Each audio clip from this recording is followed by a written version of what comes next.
encontrarte con algo de 174 anos que nadie lle tocou, ou casi nadie lle tocou.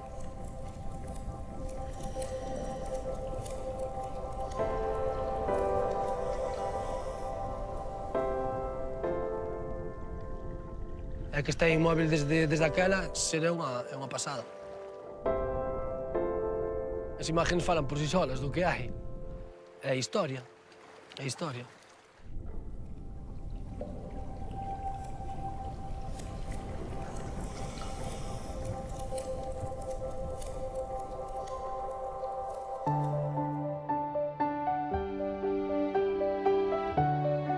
Estamos na Cofradía de Pescadores de Malpica.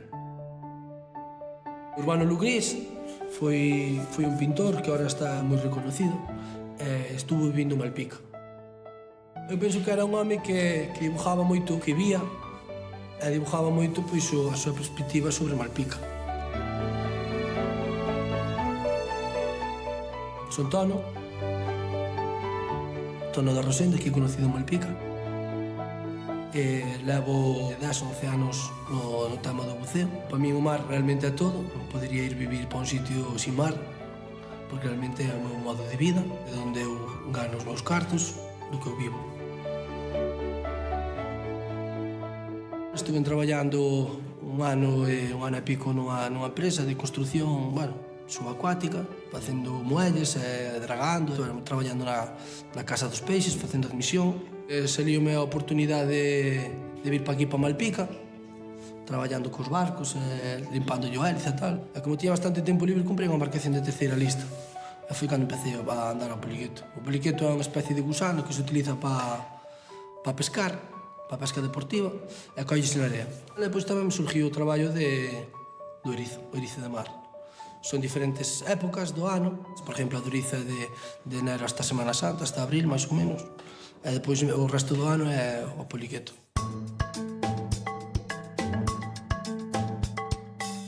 Fai 4 anos que abrí unha escola de buceo en Malpica. Realmente o mar é un sitio que non está, entre comillas, explotado. É outro mundo. Ti meteste polo fondo e realmente desconectas totalmente do que é a vida cotidiana. Me impresiona bastante, se é a primeira vez que te metes debaixo d'agua, parece que todo está super profundo, e que está todo moi oscuro, vas empezando a baixar, primeiro uns pouquinhos metros, depois un pouco máis, e depois xa te vas acostumbrando. Ves peixes, ves de todo un pouquiño, que realmente fora non é imposible ver, claro.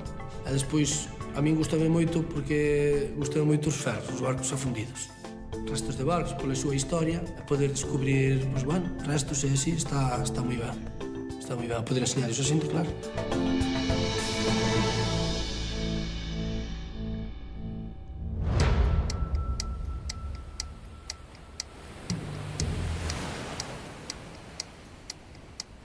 Aquí en Malpica hai moita historia, porque dícese que, onde empeza a Costa da Morte que é nos baixos de Baldaio. Este tramo da Costa Ártabra, aquí entre Caión e Malpica, que é así máis ou menos a parte máis recta, ten a dificultade de que entre Razo e Baldaio, nesta praia tan grande que ocupa varios kilómetros, pa mar adentro hai uns espigóns de pedra así moi pronunciados, moi coñecidos, que se chaman os baixos de Baldaio, que son, como se di aquí, un pouco traicioneros, non?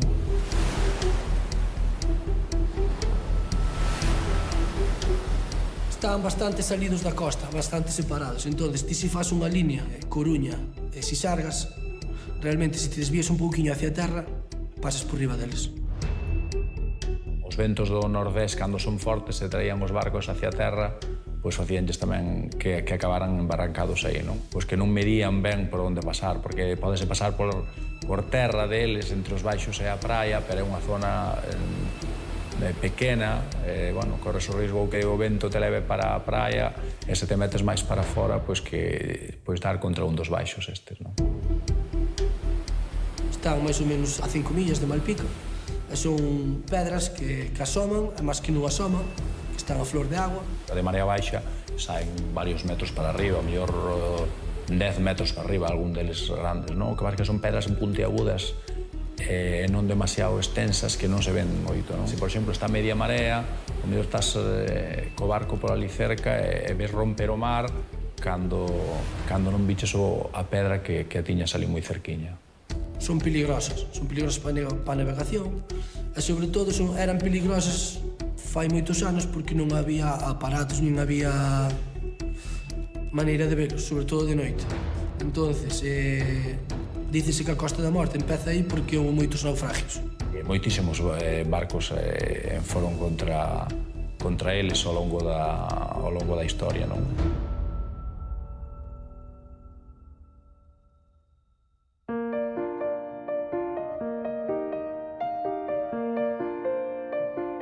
Chamábase o Malareal de las Antillas, despois chamado Solway.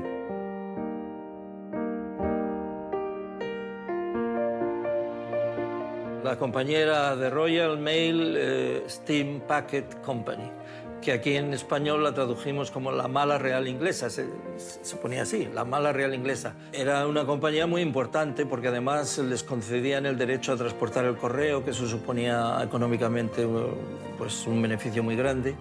Llevaban el correo a América en este caso y también venían por España y por la península.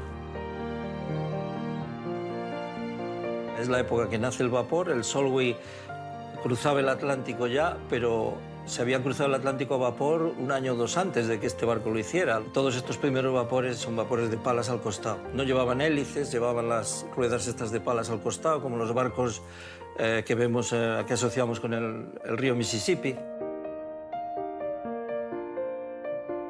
Este es un grabado auténtico del Solway. Lo vemos ahí, vapor, con la chimenea echando humo, la rueda de palas aquí al costado, otra igual por la otra banda, por estribor, y tres mástiles y velas, porque estos vapores hay que pensar que el problema que tenían era el economizar carbón. No había carboneras para ir reponiendo carbón en todos los puertos, entonces usaban la vela, claro, usaban la vela todo lo que podían para impulsar al barco. Se ve aquí que lleva como cañones al costado, se ven las portas, pero son falsas portas. En la época la piratería ya estaba desapareciendo del Atlántico, estaba prácticamente abolida.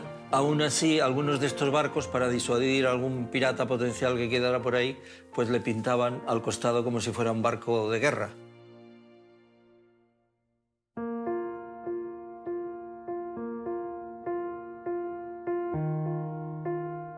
El Solway resultó ser el primer gran vapor naufragado en costas españolas y está hundido aquí en Baldayo, entre Cayón y Malpica.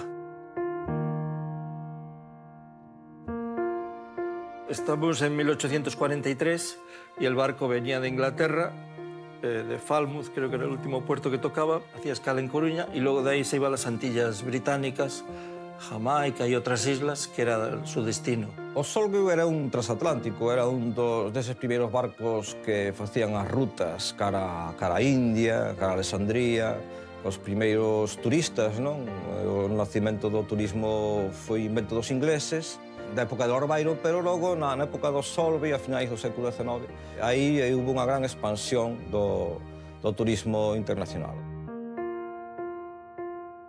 Llevaba sobre todo pasajeros británicos. Era un barco de lujo, pues no era un barco de estos de inmigrantes que había entonces, sobre todo irlandeses, también gallegos, que iban en unas condiciones infames, ¿no? Este era un barco de lujo.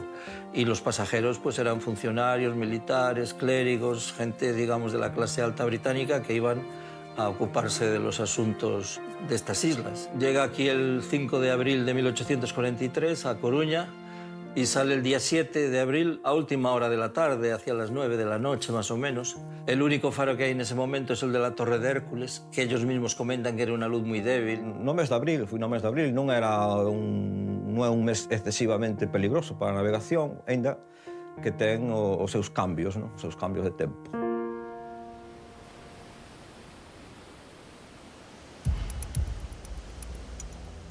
En teoría había buena visibilidad, no había temporal, pero por algún motivo, seguramente las corrientes, que eso es muy difícil con los instrumentos de la época de saber qué corriente hay, la corriente que viene hacia tierra, pues encalla en las rocas de Baldayo.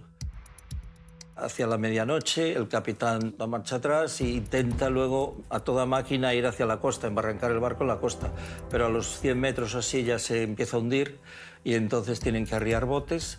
Y bueno, se forma un poco el caos.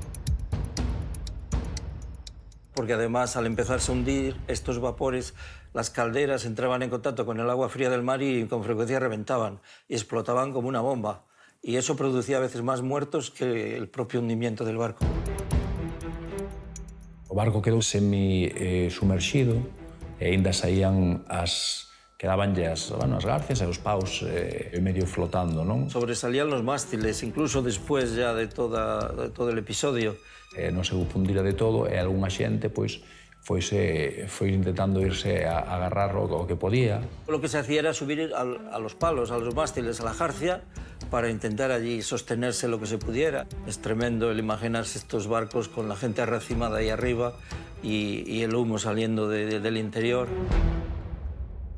En un primer momento se lanzan botes, unos botes los destroza el mar y se hunden y fallecen algunas personas. Ou comunicarse ao auxilio, pois un dos portos máis cerca era aquí o de Callón, e de aquí Callón saliron dous patróns en unha lancha cara aí e puderon rescatar varias persoas. Otros dos botes llegan remolcados a Coruña por un patache local, un galeón local que la remolca a vela.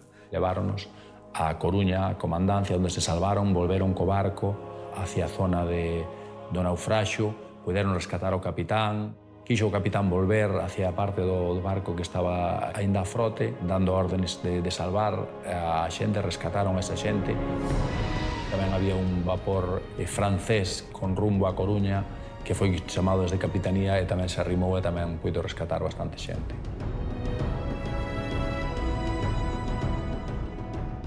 Iban a bordo 133 personas y fallecen 35. 17 pasajeros y 18 tripulantes, el resto se salvan. El capitán Duncan, que de apellido escocés, muere también porque se queda el último y al final no sobrevive al hundimiento. E o mismo capitán se quedou a bordo nunha das garcias que subían para fora e ali conta a hemeroteca que se suicidou, quixo morrer a cando o seu barco.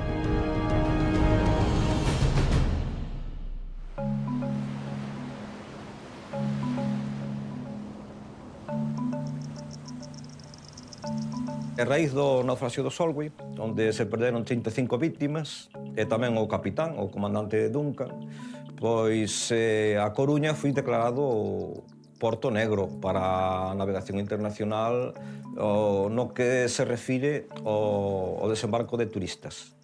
O sea, os transatlánticos non pisaron a Coruña máis. No 46 ven o naufraxio do Liverpool, en Gures en C, e de novo a Galicia pois se viu tocada por esas grandes críticas que neste caso foron sempre máis ben cara aos gobernos que cara aos veciños, pero tamén hubo demandas ás autoridades de protección das mercancías. A Coruña quedou fora do tráfico de transatlántico internacional, algo que prácticamente hasta o século XXI a Coruña non se volveu a colocar como referencia nas liñas de transatlánticos internacionais. No tempo do afundimento do Solway, a costa galega só contaba cun faro que poidera considerarse de primeira categoría, que era a Torre de Hércules, o faro histórico que alumeaba as costas galegas desde a antigüedade. Na zona de Baldaio, onde se vai producir o afundimento do Solway, era probablemente unha zona que quedaba fora do alcance da luz da Torre de Hércules.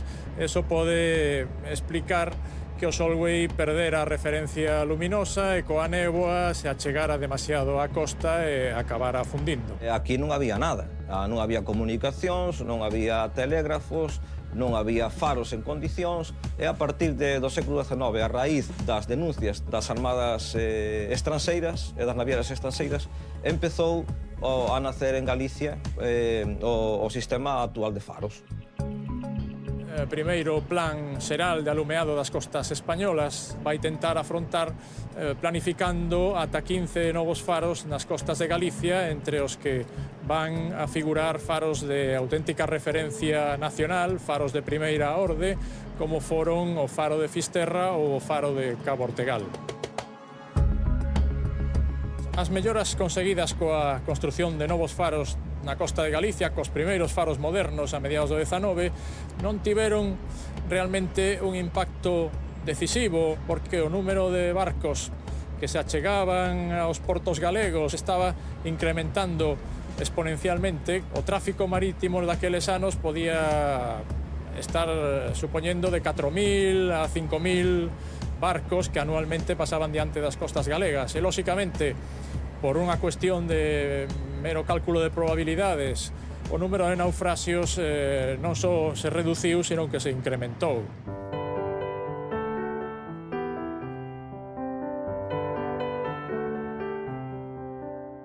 Bueno, pois un dos meus amigos que controlan un pouquiño sobre naufragios e sobre situacións, pois é Fran Amado. Foi un bo patrón aquí en Malpica que tiña un barco que se chamaba Coral. El dedicouse un pouquiño pois a pesca en altura. Cando eu era neno reparaba ovellas e alín Raza Biomar tiña moitas ganas de ser mariñeiro, cousa casi imposible porque, como fillo de xastre, eu estaba obligado a ser xastre. Logo houve unha serie de peripecias por la que terminei vindo ao mar con 13 anos. Chorei, para que me deixaran ir.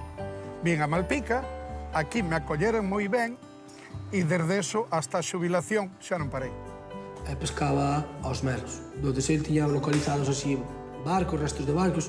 Os pecios chamados no arrastre cascos, o casco dun barco que foi a pique, no arrastre eran moi importantes porque se enganchaba a rede, podíala perder. Por lo tanto, había que telos todos ben documentados e tiñan a famosa libreta. Eu no primeiro barco que en barco de costa, Pepe, supoño que morrería en paz descanse, Pepe tiña a libreta ali e pudena copiar como xa facerme cos cascos que había, ou pecios, e cos que non había, porque había algúns fantasmas tamén, Había patróns que cando tiñan unha zona que pescaban ben, decían que embarraran, chamaban embarrar ou enganchar, que engancharan e que había un cascalí para que a xente escapara e quedara para eles solos. E, bueno, desde que se retirou, pois, dedicouse un pouquiño ao tema das cartas náuticas, da meteoroloxía, e un pouquiño, pois, ao tema de estudiar un pouco a historia dos naufragios e un pouquiño documentarse. Iso empezoume a interesar porque no ano 92 ou 4, non me acordo, aparece na miña casa un sueco, un americano, recomendados polo práctico de Laxe, que andaban a buscar o barco, que era o caso do Douro.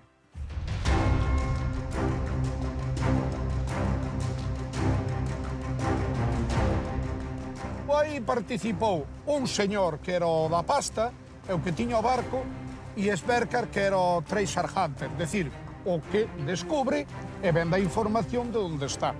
O sueco tiña moita información e o sueco viña buscando o Douro porque sabían que levaba ouro. E dai o interese del.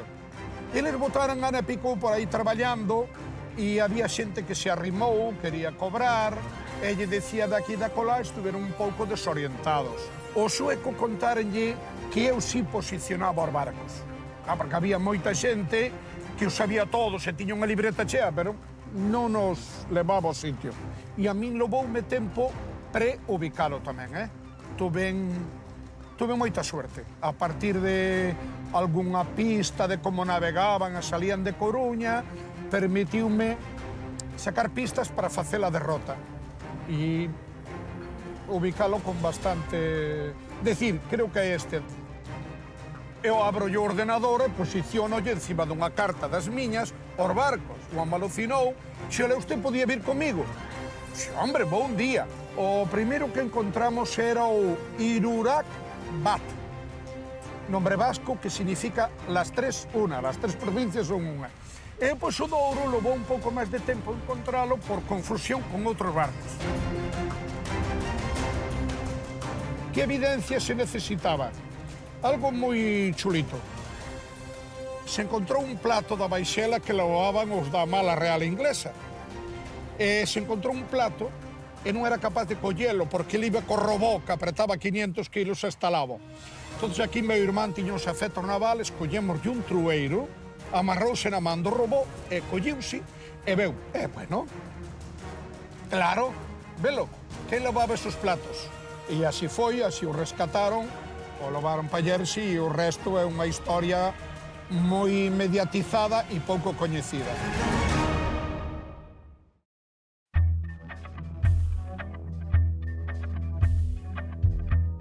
Quen non se sinta contento en colaborar con algo, unha descoberta así.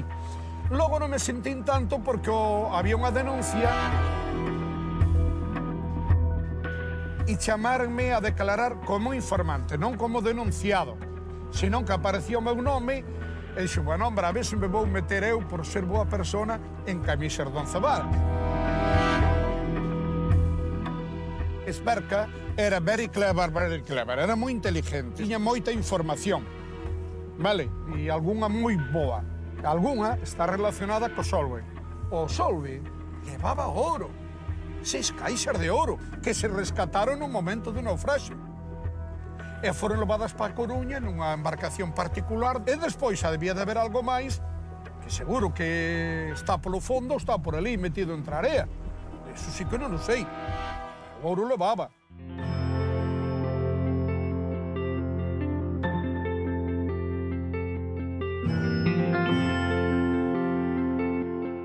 Cando falas dun barco que che interesa, hai que mirar, se hai donde, a historia do barco antes. Non vayamos a confundilo, en vez de ser o Perla de Malpica, era o Perla de Laxe. Buscas nunha biblioteca destas que hai hoxe, e buscas o Solvay e é o que máis entradas ten. Foi o barco máis mediático que houve. E hai declaracións de uns, de outros, falamos do que relatan os superviventes ou da crónica que fan. O barco tropezou, rascou, porque hai 2 ganchos ali, ou 3, engancha unha plancha e a plancha vai dando voltas como fai unha lata de sardiñas ao abrila coa chaviña esa. O barco queda inclinado e caiu por vendaval da Olga cara ao Serrín e Cardenal. E queda ali e afundiuse. Encontrei andando aos Orizos, que eu de inverno ando a Orizo de Mar. Estábamos nos baldaios buceando e encontrei unhas pezas. Entón foi a raíz de aí foi cando puxome en contacto con Fran Amado. Na miña base de datos, a tal hora en Galicia, hai unhas 2.700 referencias. Os de aceiro nos baldaios teño ubicados todos. E hai algúns que non teño, que non sei quen son, porque nos localizo. Sabíamos que foran nos baldaios. Ahora hai que mirar donde. Eu teño unha cartografía de hai moitos anos dos baldaios feita por min. Entonces dice, a ver, que calado tiña o Solvay?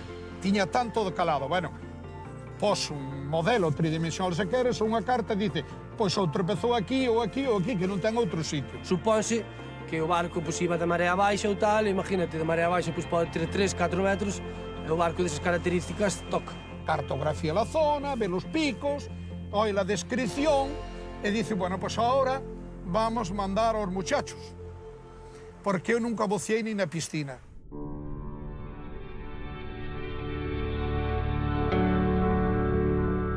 Non se sabía exactamente cal podía ser, porque non tiñamos fotos ni nada, foi unha casualidade, vi unhas pezas, salín para fora, dixen a posición, el xa me dixo rotundamente que el era o Solvay.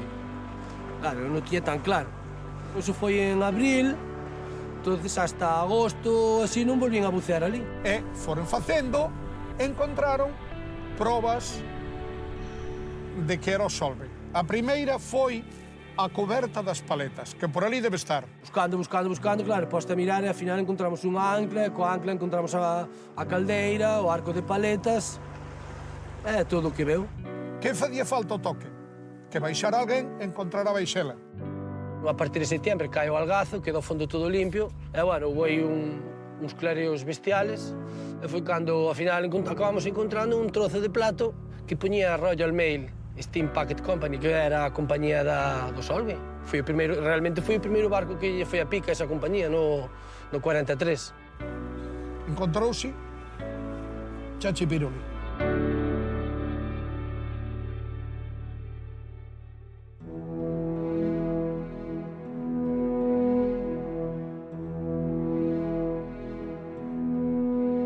Patrimonio, todo aquel resto histórico que ten máis de 100 anos, e en concreto eso da súa acuática que leva máis de 100 anos sumerxido debaixo das augas.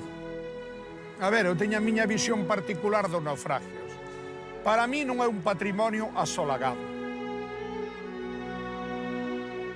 Un un naufraxio é unha testemunha dun fracaso. Un barco non foi feito para fundirse. Foi feito para pescar, para levar persoas, levar cousas, etc, etc. Cando se vai a pique, se producen desgracias, están al sí. Non é para que uns talibáns fale do noso patrimonio asolagados. Son parte de la historia nuestra, de Galicia, de España y de Inglaterra o de Francia, Alemania, de todos los países, de todos los barcos que han pasado por aquí. Los restos, además, son restos arqueológicamente valiosos y tienen un valor histórico y artístico incluso, que nos ayuda a saber cómo era la vida, que es de lo que se trata. Hai moitos anos que conozo Pecios. Nadie se preocupou del en ningún sentido. Sí, había dos gremios. Os do arrastre lle interesa saber onde estaba para apartar. E os pescadores de Meros interesáballe saber onde estaba para ir a pescar. Nadie se preocupou máis. Para eles son un grupo de ferralla, son ferros vellos. Al igual que na terra, lle comentas algo sobre un castro a un home que viva ao lado do castro e que é un grupo de pedras, non? Pois isto ven a ser o mesmo. Para eles, para xente que non lle dá valor patrimonial ao asunto, pois é un grupo de ferros. É patrimonio, e que lle faz con el? Descoazouse, despedazarse no seu día. Quedan 4 cousas, que faz? Se for un amante deso, diría, pois sí, mira, formamos un museo para recoller a todo buceador que vai a coller estas puntiñas, que vai a poñendo aí. Bueno, e ao final tes uns anacos de plato. O sacar o patrimonio, os restos patrimoniais de embaixo da auga conleva uns gastos enormes. Só pode ou debería ser sacado do seu ámbito o que é susceptible de ser expoliado ou destruído polo propio mar. E, por outra parte, é que os restos ten sentido no seu ámbito, onde están fundidos, non? Onde teñen o seu sentido patrimonial.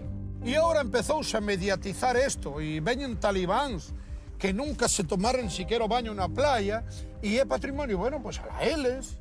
Hai que divulgar máis, hai que achegarse máis a xente, hai que achegarse máis os mergulladores deportivos ou profesionais que traballan noutras ramas do mergullo. Bueno, aí temos todos un pouco de culpa no desconocemento que ten a xente sobre o que realmente hai debaixo da auga. Leva aí 174 anos e nadie lle importou nunca. Entonces, supóse que hasta ahora foi chatarra. Sabían que había ferros, pero nadie lle importou. Que pasa? Ahora vense fotos, vense tal, entonces ahora a xente empeza a interesar.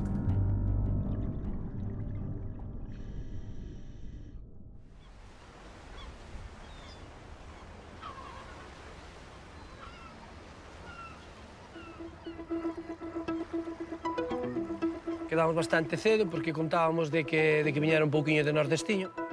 E como a inmersión era nos baldallos, está bastante mar aberto, pois madrugamos bastante, chegamos á escola antes de que amanecera, un pouquiño para falar da planificación e dar o briefing.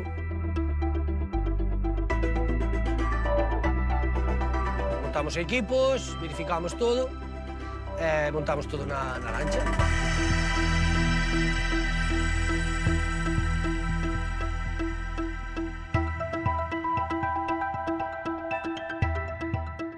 Había unha pouquinha marejadiña, porque vimos de uns días aí atrás houve bastante mal tempo.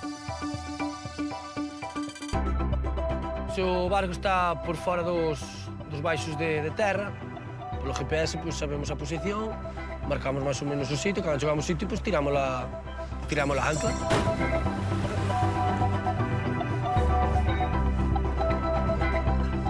Preparámonos, baixamos a escaleira e al agua.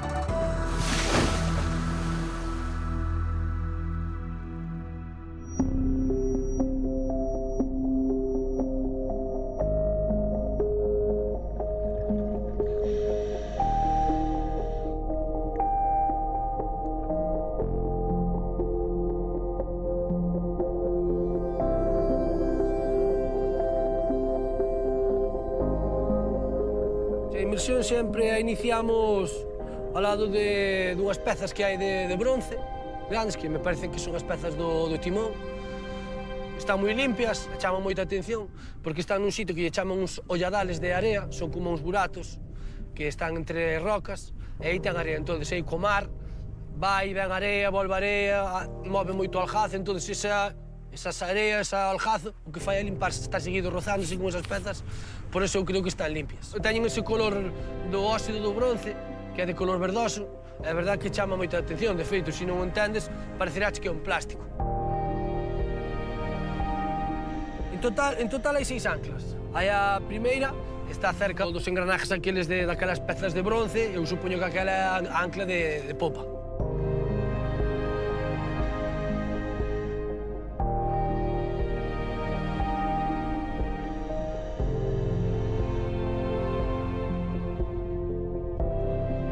Ese trociños dos bordes da vajilla, como platos soperos, platos llanos, e aí vajilla deben levar pa unha boda. Vajilla pa unha boda, porque hai vajilla por todos os lados. Hai varios percheros de colgar a roupa, están perfectos, se poñenlle 2 tornillos xa se poden colocar outra vez no armario da casa, se queres. Hai como unha especie de rodas, hai unha que é de ferro grande, e pois hai outras 2 de bronce, hai unha que ten como radios de bronce, están como un pouquiño elevadas do fondo e podese ver o que hai para abaixo.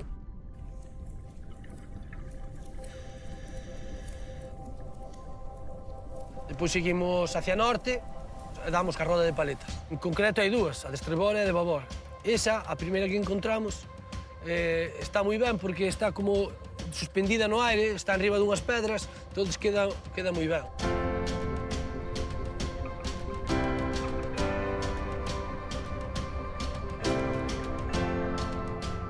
A verdad que é super bonita.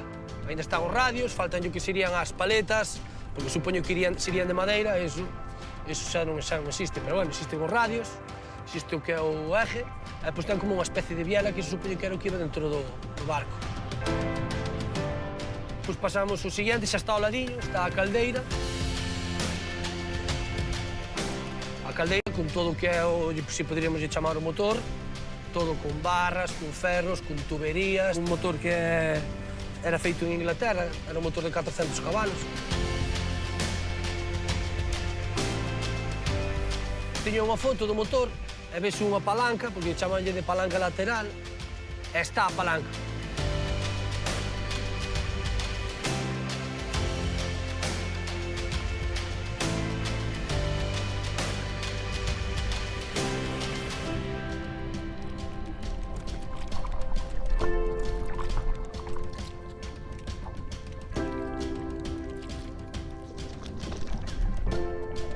Está moi chea de vida, a verdad, está cheo de centolas e hai algún bogavante, algún congro. Congro hai varios, porque como hai tuberías, é o sitio idóneo para eles. Hai tamén algún cabracho, depois sargos, bueno, hai moita vida, moita vida. Seguimos un poquinho máis para diante e vemos 2 pequenas anclas. Non sei se son do barco, se son porque estuveron ali chatarreando, pois fai moitos anos, non o sei. Outras 2 anclas pequeniñas que están, de feito, están rotas, collemos un poquinho de profundidade, entón aí xa encontramos outra roda de paletas, que esa sí que está un pouco máis deteriorada. De feito, que son os ejes, están despegados e están pegados ao chão. E xa seguimos un poquinho máis, ainda un poquinho máis a profundidade, que vemos aí en 26 metros, e xa é onde encontramos, pois, está o que é, debe ser a proa. Están as 2 anclas colocadas hacia Malpica, ainda ten a cadena enganchada. E, pois, un poquinho máis por diante delas hai outra máis pequena. E nada, todo por ali vese que está como tuberías de bronce, debe de ser, pois, non sei se son radiadores ou algo así, ou o que é a chimenea ou algo así, está todo por ali aplastado. E nada, xa collemos rumbo hacia o principio, reunímonos a salir, ascenso lento, unha parada de seguridade, e fora.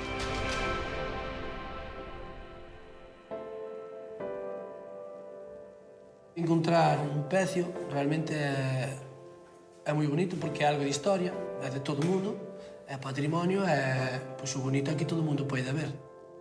Ver pezas desa época realmente os ves no museo ou non os ves. É a verdad que é unha chulada porque realmente iso está parado no tempo.